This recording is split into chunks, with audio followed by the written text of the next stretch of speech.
সালের অক্টোবরের 9 তারিখে বেরিয়ে পড়েছিলাম নৈনিতাল সফরে।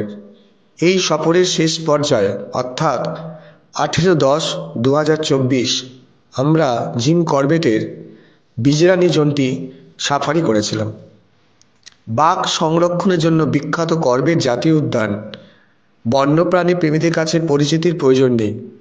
সাম্প্রতিক বছরগুলিতে এই উদ্যানে বাঘের সংখ্যা বৃদ্ধি পাচ্ছে এবং পর্যটকদের জন্য জঙ্গল সাফারিও রয়েছে, যাতে তারা প্রাকৃতিক আবাসস্থলে বন্য বনের এই রাজকীয় রাজার এক ঝলক দেখার সুযোগ করে দিতে পারে।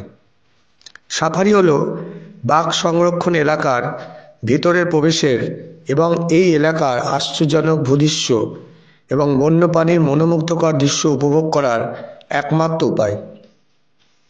পার্কটি 6টি ইকোট্যুরিজম জোনে বিভক্ত। বনের জোন প্রশাসন প্রতিটি জোনে সাফারি ট্যুরের আয়োজন করে। 6টি সাফারি জোনের মধ্যে বিজরানি জোনকে বাঘ দেখার জন্য ঢিকালা জোনের পরে সেরা জোন হিসাবে বিবেচনা করা হয়। চৌর নামে পরিচিত বিশাল ঘাসের মাঠ এবং ঘন শালবন, প্রচুর জলাশয়, নদীর স্রোত নিয়ে গঠিত এই অঞ্চলের মনোরম ভূদৃশ্য ঢিকালা জোনের চেয়ে কম মনোমুগ্ধকর নয়। এই অঞ্চলে বাঘ দেখার সম্ভাবনা প্রায় ঢিকালা জোনের মতোই এবং সাফারি পর্যটকরা প্রায়শই বাঘ দেখার খবর পান। বেঙ্গল টাইগার এবং চিতাবাঘের মতো বড় বিড়ালের পাশাপাশি বন্য হাতি, কালো ভল্লুকের মতো বিভিন্ন ধরনের প্রাণী এবং বিভিন্ন ধরনের হরিণ যেমন চিতল, সাম্বার, হকডিয়ার এই অঞ্চলে পাওয়া যায়। পাখি দেখার জন্য এটি একটি উপযুক্ত জায়গা। এখানে 600 প্রজাতির আবাসিক ও পরিযায়ী পাখি দেখা যায়।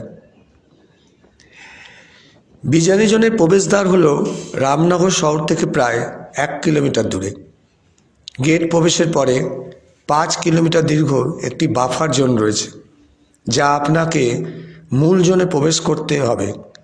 এই অঞ্চলে 2টি বন বিশ্রামাগার রয়েছে এবং রাত্রি যাপনের জন্য বুকিং করার পরে পর্যটকদের এখানে থাকার জন্য উপলব্ধ।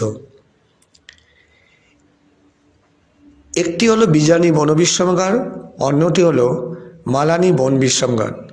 দিনের সাফারি এখানে রাতের জন্য থাকার অনুমতি নেই, তবে দিনের সাফারি এখান থেকে হাতির যাত্রা উপভোগ করতে পারে। হাতির সাফারি শুধুমাত্র বিজরানি এবং ঢিকালা অঞ্চলেই পাওয়া যায়। সাফারি যাত্রার জন্য সীমিত সংখ্যক হাতি ব্যবহার করা হয় বলে এই উপলব্ধতার ওপর নির্ভর করে।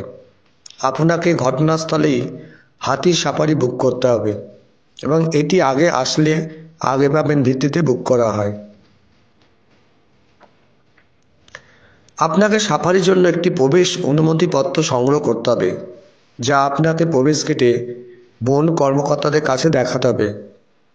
আপনি সর্বোচ্চ 45 দিন আগে অনলাইনে আপনার সাফারি প্রবেশ অনুমতিপত্র বুক করতে পারেন অথবা প্রয়োজনীয় ফি পরিশোধ করে রামনগরের বন অফিস থেকে একই দিনে সাফারি বুক করতে পারেন। বুকিং আগে আসলে আগে পাবেন ভিত্তিতে করা হয় এবং এটি উপলব্ধতার ওপর নির্ভর করে। প্রবেশ অনুমতিপত্রের পাশাপাশি আপনাকে একটি সাফারি জিপ এবং একজন গাইড বা প্রকৃতিবিদ ভাড়া করতে হবে, যা বাঘ সংরক্ষণ এলাকার প্রবেশের জন্য বাধ্যতামূলক। ড্রাইভার এবং একজন গাইড ছাড়া একটি সাফারি জিপে সর্বাধিক 6 জন প্রাপ্তবয়স্ক এবং 2 জন শিশু 12 বছরের কম থাকতে পারে। করবেট টাইগার রিজার্ভ পৌঁছানোর আগে থেকে আপনার পারমিট বুক করা সর্বদা ভালো, কারণ সাফারির জন্য সর্বদা পর্যটকদের ভিড় থাকে এবং এক শিফটে মাত্র 30টি সাফারি জিপ বিজরানি জোনে প্রবেশের অনুমতি দেওয়া হয়। প্রায় সমস্ত জিপ আগে থেকে বুক করা থাকে। থাকার জন্য যারা করবেট থেকে বিজরানি জোনে ডে সাফারির জন্য আসছেন, তারা জোনের সীমানা বরাবর বিজরানি জোনের ঠিক বাইরে ঢিকুলি গ্রামে অবস্থিত হোটেল এবং রিসর্টগুলিতে থাকতে পারেন। আপনার বাজেট অনুসারে থাকার জন্য এখানে সাশ্রয়ী মূল্যে হোটেল থেকে শুরু করে সুন্দর এবং বিলাসবহুল রিসর্ট পর্যন্ত পাওয়া যায়।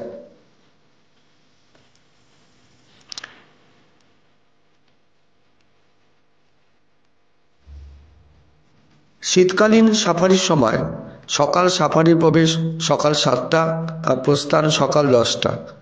সন্ধ্যা সাফারিতে দুপুর 2টো, প্রস্থান বিকেল 5টা 30। গ্রীষ্মকালীন সাফারির সময়সূচি সকালের সাফারিতে সকাল 6টা, প্রস্থান সকাল 9টা 30। আর সন্ধ্যার সাফারিতে প্রবেশ বিকেল 3টে, প্রস্থান সন্ধ্যা 6:30। দেখা পেলাম শিয়ালের। ঘাসের মধ্যে বসে আছে, কোনো দিকে কোনো ভ্রুক্ষেপ নেই, শুধু একবার এদিক ওদিক তাকাচ্ছে।